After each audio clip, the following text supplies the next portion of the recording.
Fuchs was just talking about the green car industry. We're lucky enough now to be joined by Paul Bryan, an automotive analyst. He's joining us from Chicago. Paul, this industry constantly evolving. I remember back 2006, there was the documentary that came out, Who Killed the Electric Car? And then 2011, I think it was Revenge of the Electric Car. So where are we going from here? Well, it's kind of interesting to take a look at the entire, before you look at the industry, you have to look at the demand as well. If you look back 10 years, to your '06 level, the industry was asking for about 2% of the market. I mean, that's where the electric cars were at that point. Now, we've been through a lot of regulatory demand. We've gone through a lot of re-education of people, consumers.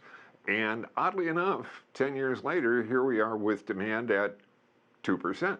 So you've got an awful lot of the industry right now that's trying to react to an agenda more than they are trying to react to a demand, I think.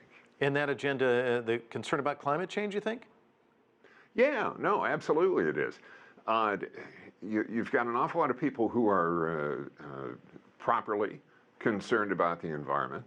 But I think that when, for instance, we go out and take a look at new vehicles that we test drive, we look at all of the numbers that go into it, the EPA numbers that are into it, and the demands that are put on by EPA.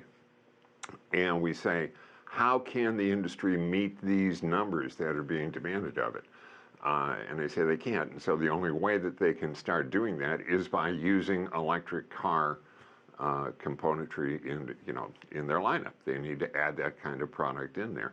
Unfortunately, the consumer is not coming along for it. So it's kind of like the industry is trying to drag the consumer to a place that they don't necessarily want to drink right now. Well, let me ask you about China and their role in the electric car industry. We've talked a little bit about Sure. the subsidies, that sort of thing. What type of role are they playing? Well, it's a big industry right there in China right now. You've got about 200 manufacturers of electric cars in China. About 10% of them, though, are the only ones that are really considered to be good car companies or car companies. There's an awful lot of speculators in there, folks who have pieces of technology. They think they can go ahead and get into this. But I think that they're speculating more than anything else. The demand there, absolutely, it's needed. The pollution levels throughout the country are very, very high, so electrics would be good. But electrics don't come without pollution.